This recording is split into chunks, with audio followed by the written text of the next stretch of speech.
Bismillahir Rahmanir Rahim. Alhamdulillahi Rabbil Alameen. Wassalatu wassalamu ala ashrafil anbiya'i wal mursaleen. Sayyidina Muhammadin wa ala alihi wa sahbihi ajma'een.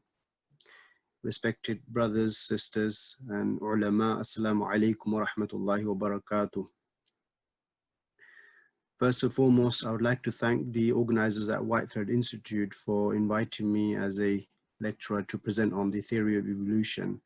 And I think this is a very good opportunity to present on the Western intellectual tradition, which is the need of our time. And I applaud the White Thread Institute for this great initiative. And I've been asked to present on the theory of evolution. And what I've done is, inshallah, I will be talking about Darwinism with philosophy masquerading as science. And the reason why I've chosen this particular area is because of its, it holds a controversial status at the science and religion interface. And for that reason, I believe it is absolutely necessary for Muslim scholarship to engage with these ideas solely for the purpose to critique some of the misguided assumptions underlining this theory, which now has become a worldview. Without further ado, this is the session plan, inshallah. So I will start with by introducing evolutionary theory. What is evolutionary theory and what is the evidence for evolutionary theory? And then I'll move on to two main parts of this lecture. So first part is the critique of common descent, which is the pattern underlining Darwinian evolution. And in there, I'll be critiquing three different areas. One is mystery of the Cambridge explosion, then critique of homology concept, and then I'll move on to critique of Haeckel's embryos. In the second part, I'll be covering a critique of the pattern, the process underlining evolutionary theory, which is to do with peppered moth, Darwin's finches, and four-winged fruit flies. I've chosen these three areas. There are several others, but these are the traditional and classical examples used in textbooks. So inshallah, we'll cover those. And I'll conclude by going through some insights on metaphysical assumptions of Darwinian evolution and how Darwinian evolution has exited the methodological naturalism and has entered into the realm of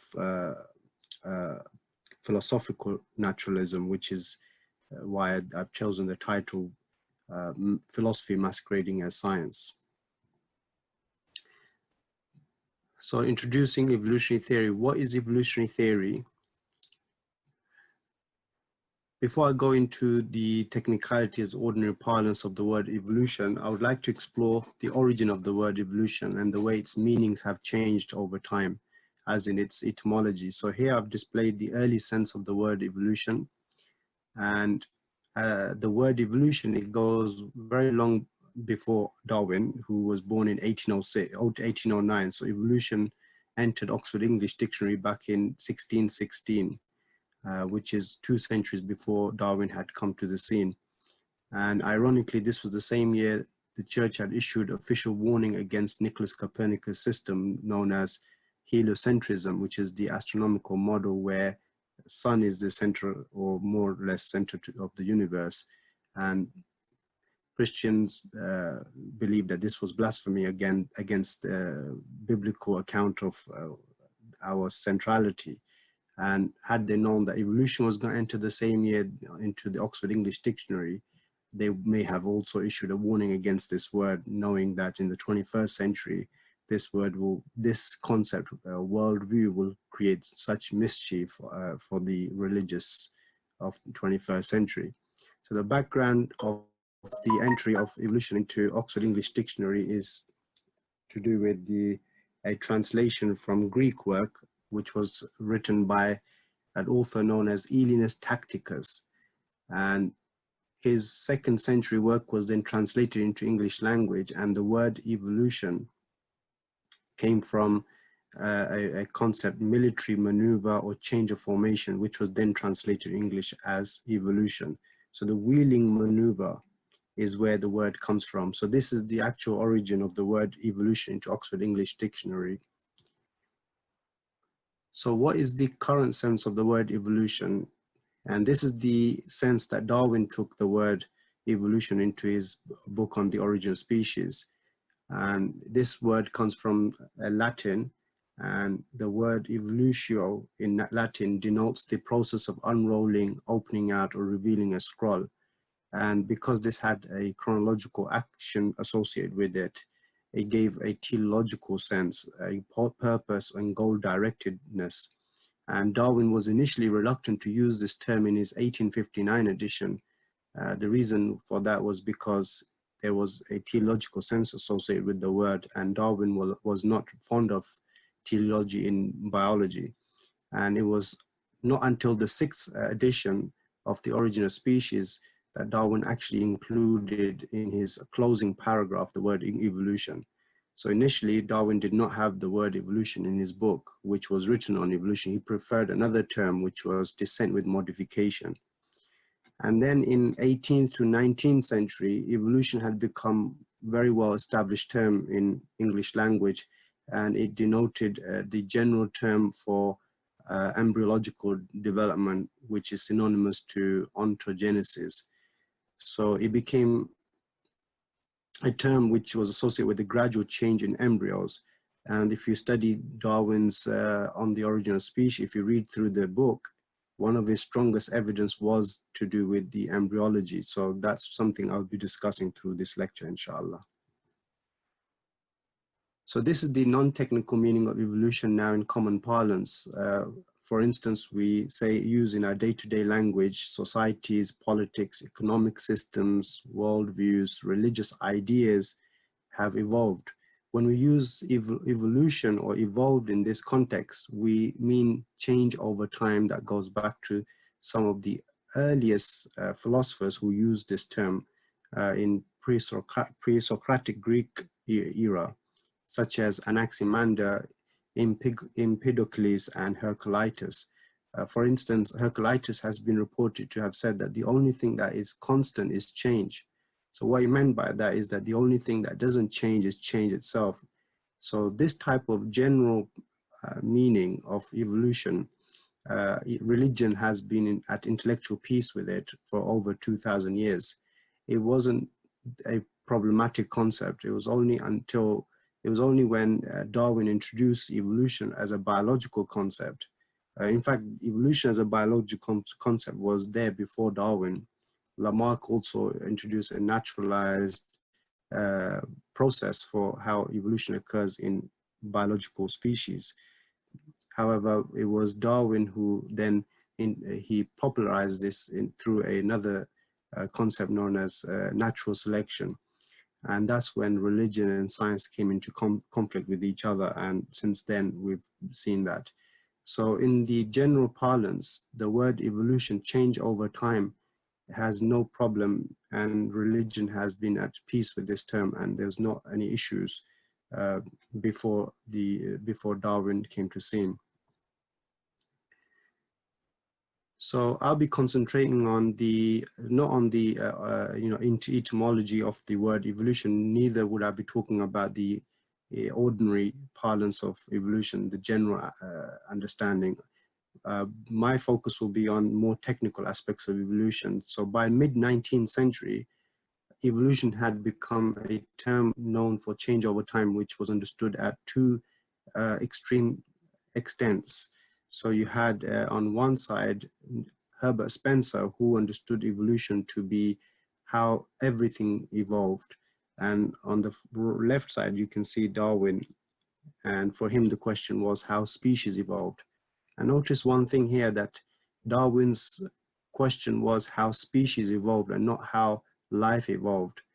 So there are two separate questions in science. So how species evolved is a question of how we have biodiversity, and how life evolved is a question that's associated with abiogenesis, which is the research associated with the origin of life itself, from chemistry to biology.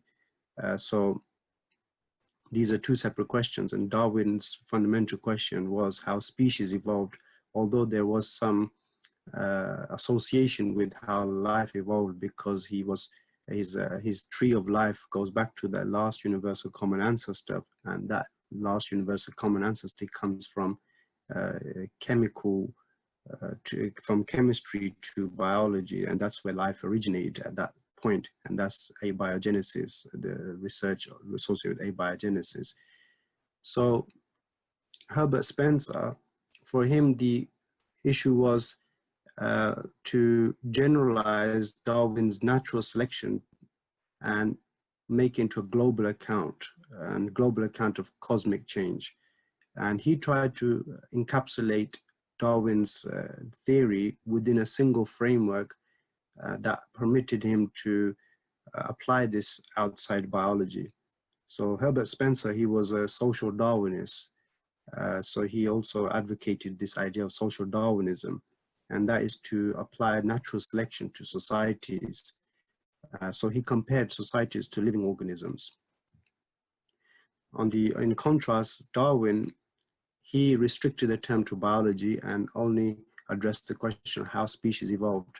There are some philosophers who argue that Darwin did gradually change his views and came to incorporate Herbert Spencer's ideas of cosmic change, but this is based on mere speculation, and there is no concrete evidence to support this.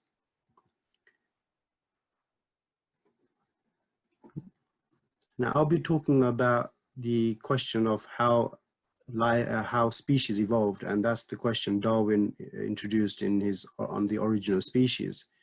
And he specifically talked about biological evolution. And to Darwin, biological evolution was defined as descent with modification. And this was his theory of how species had evolved. So what is meant by that? First of all, descent. He viewed all beings not as special creations. So by saying that biological beings are not special creations, he has ruled out any supernatural, direct supernatural agency in moving life from one form to another form. So he assumed that life is a linear, so species arose through a linear descendants from a few beings that lived in remote past, one or few beings. And he described that remote past to be a long period before the first bed of the Cambrian system was deposited. So we're talking about a period that's well before the Cambrian explosion that occurred approximately 540 million years ago. So we're looking at over a billion years ago where last universal common ancestor existed according to Darwin's worldview. And this ancestry that Darwin talks about, the descent, is in fact a universal common descent of all life. And he's not referring to a species level descendancy, which we as religious people, as well as the other faiths, that Abrahamic faiths, agree that life originated, humanity originated from a common ancestor, Adam, alayhi salatu wasalam. So that's not what Darwin means. For him, common ancestry includes extant terrestrial organisms coming from a single universal common ancestor, which includes humans as well as the entire animal kingdom. So all three domains of life, eukaryotes, prokaryotes, and archaea, all of them originated from a single universal common ancestor. That's what he means by that. And this has now become the central pillar of modern evolutionary theory, to the common ancestry, and we're referred to as universal common ancestry. Throughout this lecture, I'll just call it common ancestry. So whenever I use this term for Darwinian evolution, it means universal common ancestry of all extant life. And secondly, modification. So I mentioned that the definition of evolution to Darwin was descent with modification. So the second part is modification. What is meant by that? Well, Darwin meant natural selection by modification, which acts upon random variations in a population. And this is what Herbert Spencer, the picture I showed you just 2-3 slides previous to this, he dubbed this as survival of the fittest. It's also called reproductive success. And Darwin considered this as the primary and not exclusive means of modification. And this is what he believed was the mechanism of modification. And Darwin, he speaks about this right from the start of his book. His book's all about natural selection. On the 6th page of the book, in the introduction, this quote is taken from that page. So natural selection has been the main, not exclusive means of modification. So these are two parts of Darwin's definition: descent and modification. So introducing evolutionary theory, what is the evidence of evolution?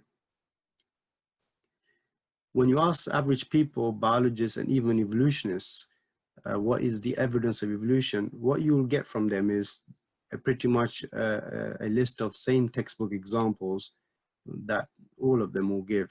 And this is because majority of educational institutes that adopt teaching evolution, they use the similar textbook examples for their biology curriculums. So the students are exposed to the same classical evidences for Darwin's evolution. So that's why when you ask that question, you'll get same answers. And what I've done is I've listed 10 major textbook examples here in this slide. You can see Miller-Urey experiment, Darwin's tree of life, all the way down to hominid evolution. And this is taken from Professor Jonathan Wells' book, which is titled Icons of Evolution, Science or Myth, which was published in 2002. And Professor Wells, he called it this Icons of Evolution because he believed that these examples have taken life of their own, and they've become symbols of Darwinian evolution that go far beyond evidence. And in many cases, he believed that the Darwinian evolutionists, they exaggerate the evidence, they even distort and fake the evidence in order to support the neo-Darwinian evolution. And we'll talk about that, some of these icons through the lecture, which I'll cover under the pattern and process of evolution. So just briefly, I'll go through each one of them so that you're familiar with what these are. So first, he discussed Miller-Urey experiment. And this is a chemical experiment that supposedly stimulated the earliest conditions present on Earth that permitted and were conducive to synthesizing amino acids, which are the fundamental building blocks for life.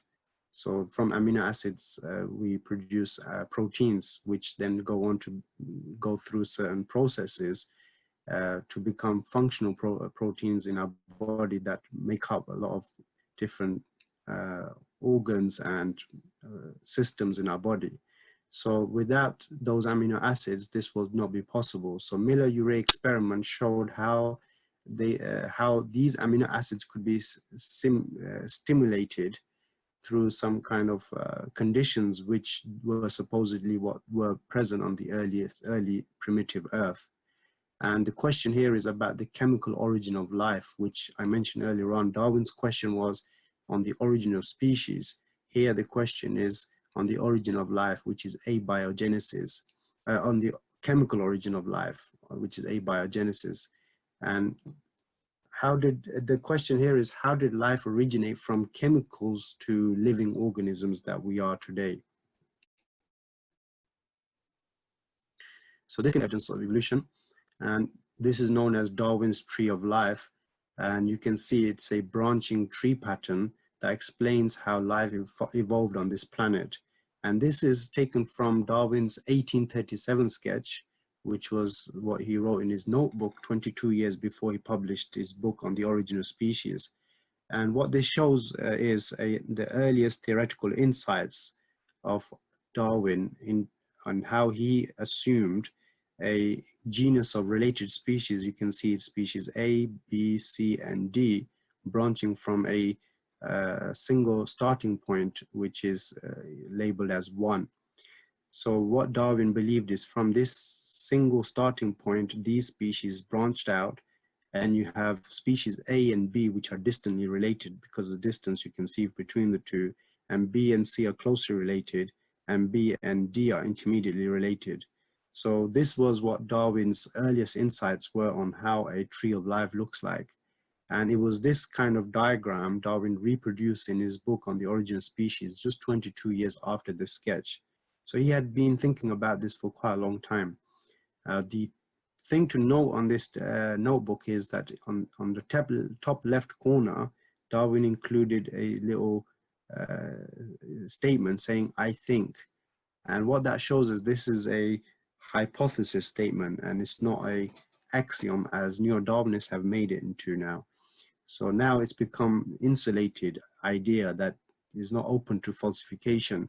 However, for Darwin, the question was, I think that this is the pattern of life, and it may not necessarily be like this, but this was his thought processes based on some logic that he had available to him.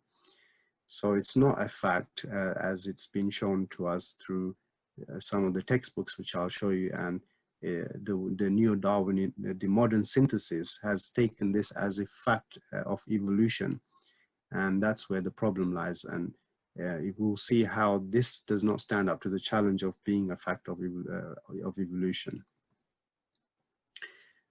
So this is the third textbook, Evidence of Evolution, and what you can see here is various bone structures from vertebrate limbs. And what a neo-Darwinist will do is they will look at these similarities between bone structures of vertebrate animals, and they will then assume that these similarities are due to homology. And homology is redefined by neo-Darwinists as common ancestry. So this is usually shown to represent our common ancestry. So we've got here, you've got human hands on the far left, human hand, and you've got a cat's legs, you've got whale's flipper, and then you've got a bat's wings. And you can see the lineup of these bones are almost similar. So there's a series of bones that come in a similar lineup. So they consider these bones as homologous structures that are revealing common ancestry of these animals. And we will talk about this in more detail under the section on the pattern of evolution to do with the common ancestry and how this has been an exaggerated science, especially the definition of homology, which is a circular definition. So inshallah, we'll cover that at that point. So this is the fourth textbook, Evidence of Evolution, which is referred to as Haeckel's embryos. And these embryos are supposedly pointing out our common ancestry with fish. For example, Haeckel, he saw these similarities in embryonic development in different animals, and he believed that these are recapitulations, which is replay of our evolutionary history during our embryonic development. So that's what the evidence. So the Haeckel's law became ontogeny recapitulates phylogeny. So this is known as biogenetic law, and what that means is ontogeny, whatever occurs during the embryological development, is repeating wherever has occurred phylogeny during the evolutionary past of those species. And this is based on some fraudulent drawings, some faked drawings of Haeckel, which are still present in many textbooks as a supporting of Darwinian evolution, and we'll critique that in our section on in our first part, which will be on the descent with modification, inshallah, the actual common ancestry. So this is the fifth textbook, Evidence of Evolution, which is to do with the discovery of Archaeopteryx, which was discovered just a year after Darwin published his book on the origin of species. So a book was published in 1859, and this was discovered in 1860. And it was long thought to be the transitional link between reptiles or dinosaurs and modern birds, and is perhaps one of the most famous fossils to be found during Darwin's life, and is still one of the most famous fossils till today. And this was an ancient bird with feathers as well as reptilian tail and mouth with teeth in it. So I've indicated this with red arrows, so you can see here. So that's feathers like modern birds, and you've got the the teeth that look like reptilian teeth, and you got a tail at the bottom. These are reptilian features. So this was then taken to be a transitional fossil between reptiles and modern birds, so how flight originated. And this became an icon of evolution for neo-Darwinists. So this is peppered moth, which changed color during Industrial Revolution in UK when pollution had darkened tree trunks. This was due to soot which deposited on tree trunks. It's a powdery deposit that is found during pollution.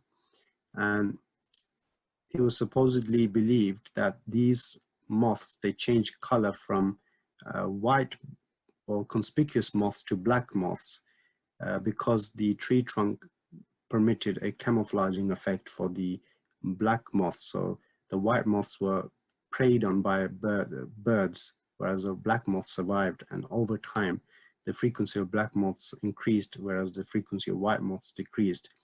And this is referred to as industrial melanism. And this is a typical textbook example of evolution occurring in action, or natural selection occurring in action.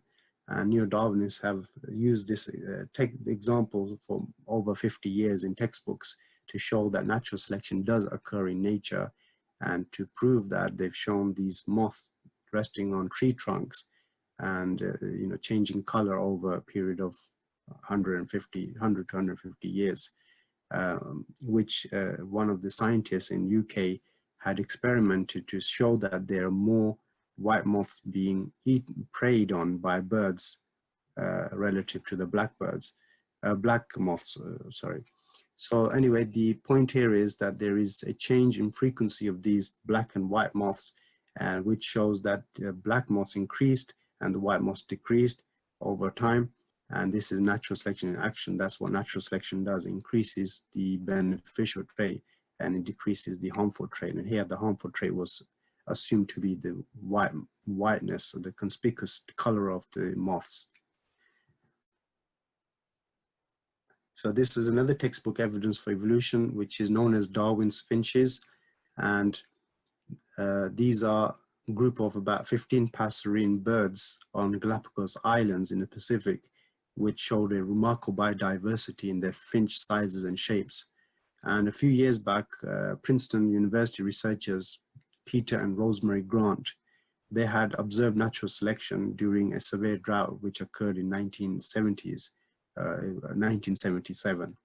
And what they saw was microevolutionary changes in the beak sizes, and then they extrapolated from that macroevolutionary change. And that's now become a textbook example to show that natural selection does happen in nature. And these beak sizes, they change so much.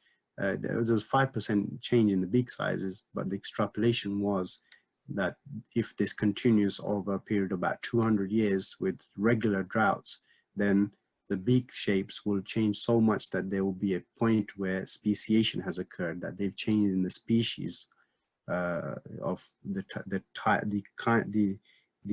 type of species that the previous beaks would be changed to another type of species, and they call that speciation, change from one species to another species. And again, this is an exaggeration because the actual change that was seen was microevolutionary change, not macroevolutionary change.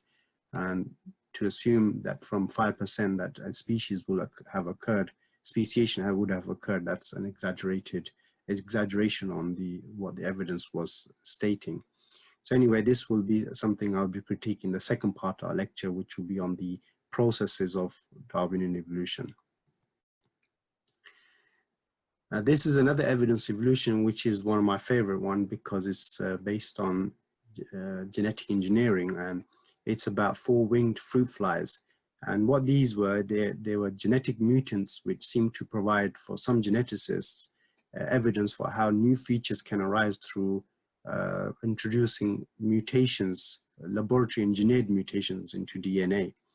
So creationists had been arguing for several years that there cannot be any beneficial mutations. So neo-Darwinists, they did an experiment to produce apparently beneficial traits, which you can see here in the fruit fly. So at the top, you've got fruit fly, which has a balancer held here, and then it's got two wings, one set of wing here.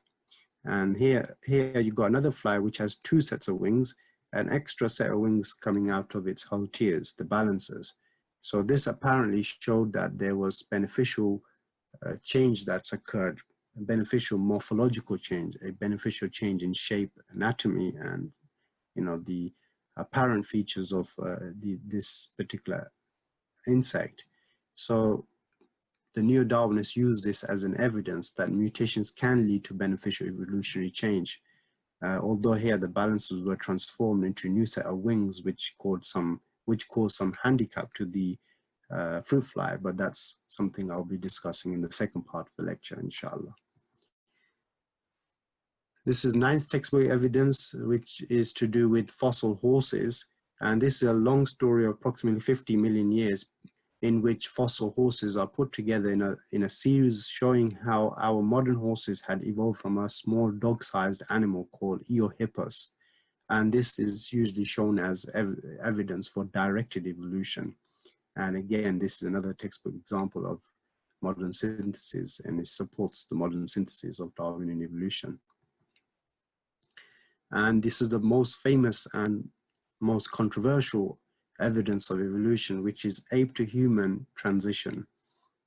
Or, this is a clade of great apes. So you got orangutan, you got gorilla, you got human being, and you got chimpanzee, bonobo. So at different points, they have diverged from a common ancestor. So there are three common ancestors. A human, chimpanzee, bonobos have a common ancestor 4 to 6 million years ago, and then you have another common ancestor further back into history with the gorilla, and then even further back there is another common ancestor with orangutans, which permits a common ancestry of all of the species that you can see in this diagram, and this is known as a clade. This is various species that come from the same common ancestor.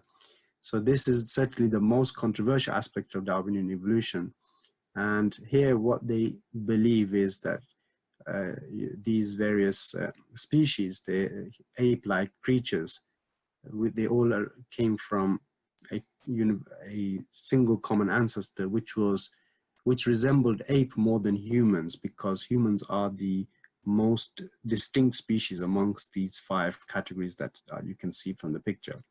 So this became one of the most controversial icons, because here we have human being who is ashraful makhluqat, the best of the creation, and to include human being amongst the animal kingdom is to challenge the theological standing on where human stands in the picture of animal kingdom.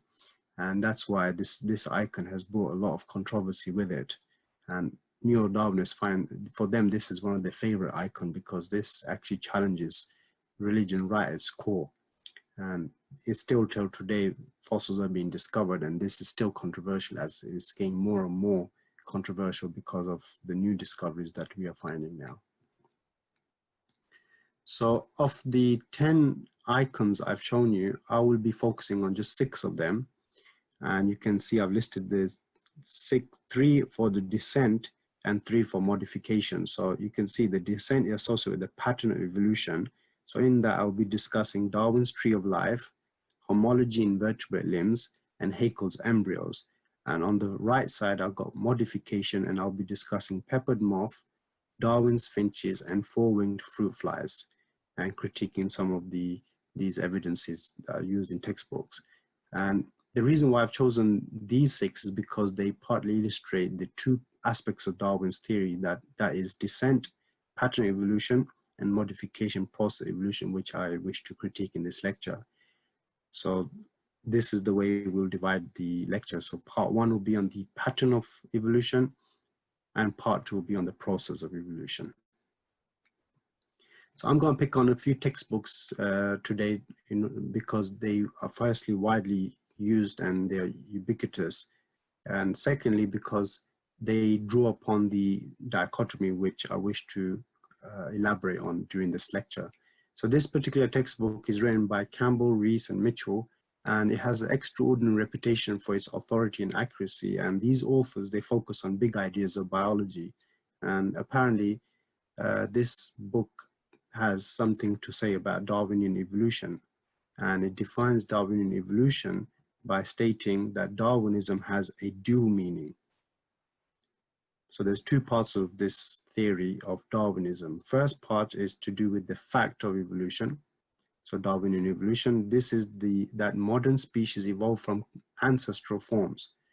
And when we talk about ancestral forms, descent from ancestral forms in Darwinian evolution, that refers to universal common ancestry and not ancestry at the level of species or lower level of taxonomic or hierarchy. And the second part of the Darwinian evolution is theory. And this is theoretical and controversial. This is where difference of opinions can occur within the scientific community according to Darwinists. This is natural selection is the main mechanism to explain the historical facts of evolution. Now here there is a subtle point being mentioned by the authors, and that is descent is being called a fact, whereas the natural selection, which is the mechanism by which it occurred, by which we've descended from that universal common ancestor, the mechanism, the process that led to evolution is controversial, open to debate, but not the actual pattern, which is tree of life, a bifurcating hierarchical classification of life. So this is an illustration of what is being claimed in Campbell, Rees, and Mitchell's biology textbook as Darwinism. And you can see at the top, I've included the definition of Darwinism, which is has dual meaning, taken from Campbell, Rees, and Mitchell. And at the bottom, I've superimposed to that Darwinian the understanding of Darwinian evolution, taken from Campbell, Rees, and Mitchell, onto Darwin's definition of evolution, which is descent modification.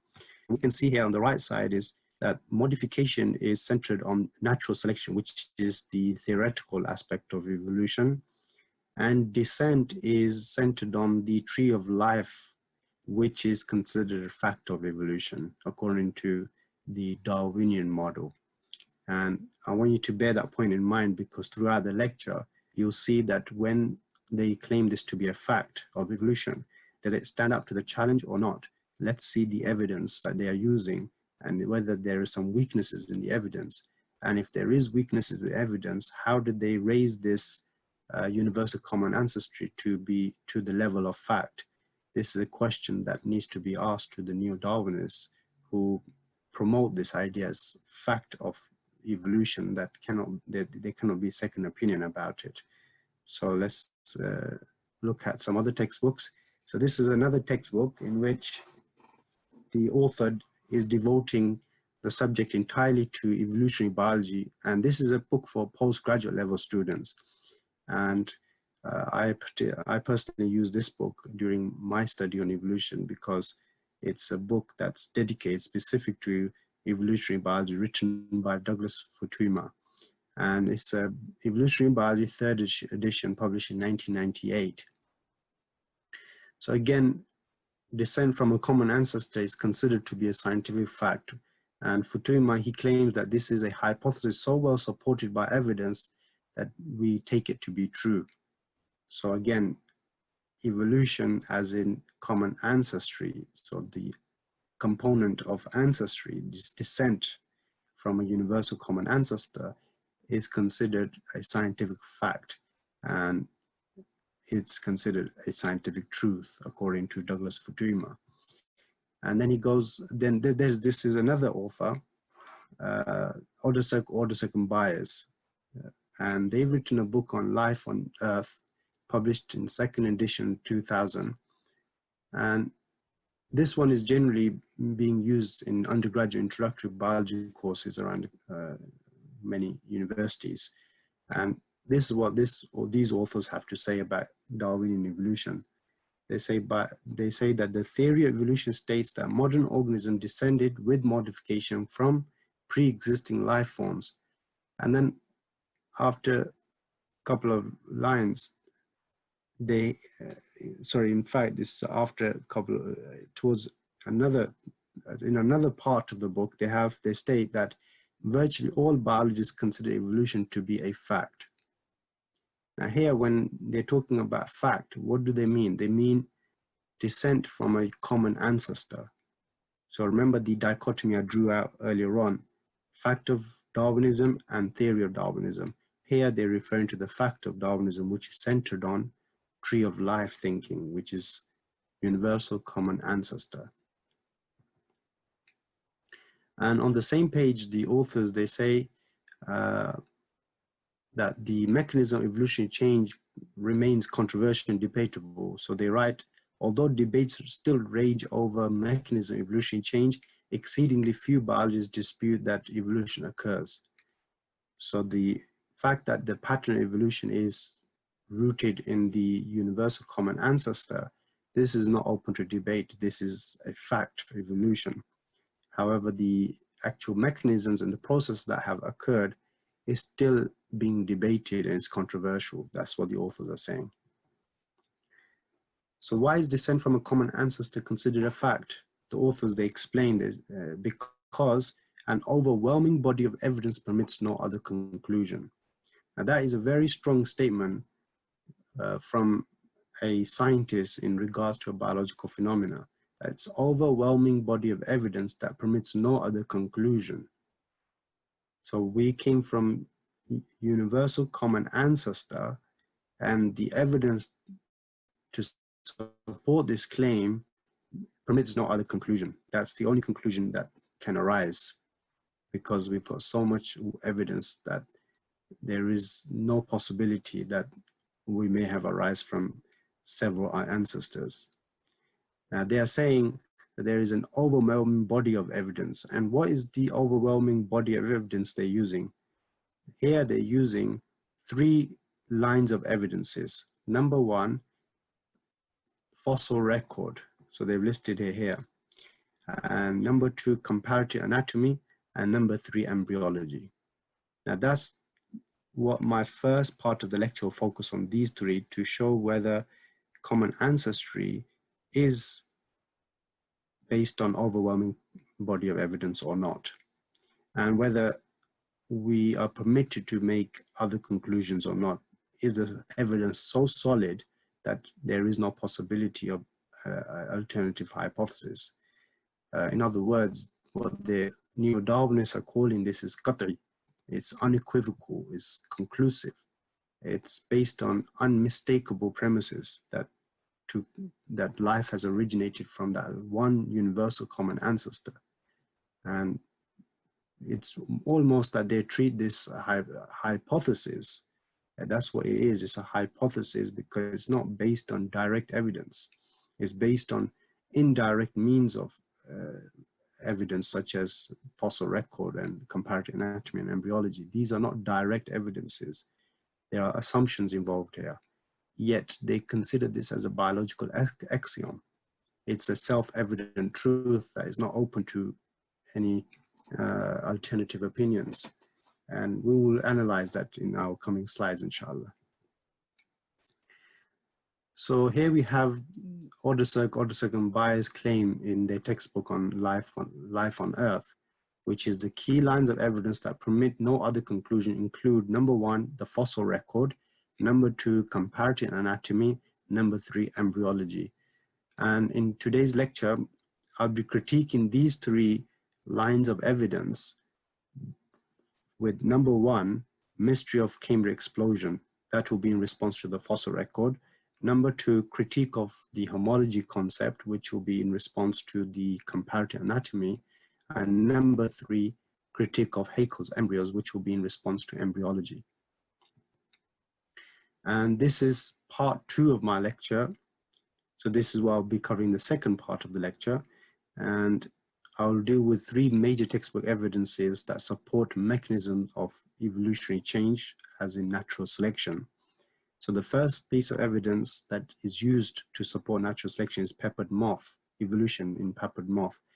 And second is Darwin's finches. And third is 4-winged fruit flies, to show that beneficial changes do occur through process of evolution, natural selection, for instance, which acts upon random variations or mutations according to neo-Darwinists.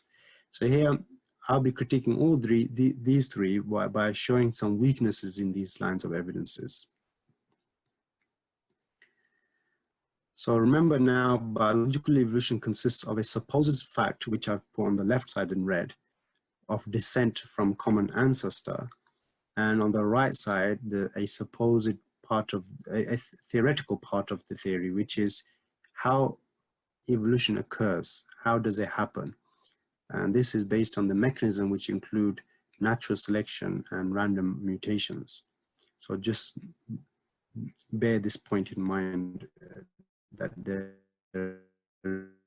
is a distinction between the fact and the theory here. So is descent from a common ancestor a fact?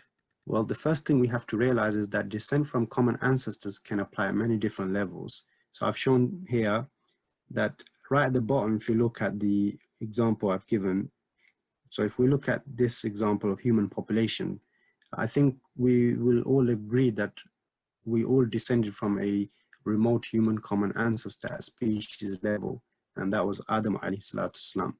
So again, we believe in common ancestry. That's not the problem here. The problem is at what level of taxonomical hierarchy is this common ancestry assumed to be at?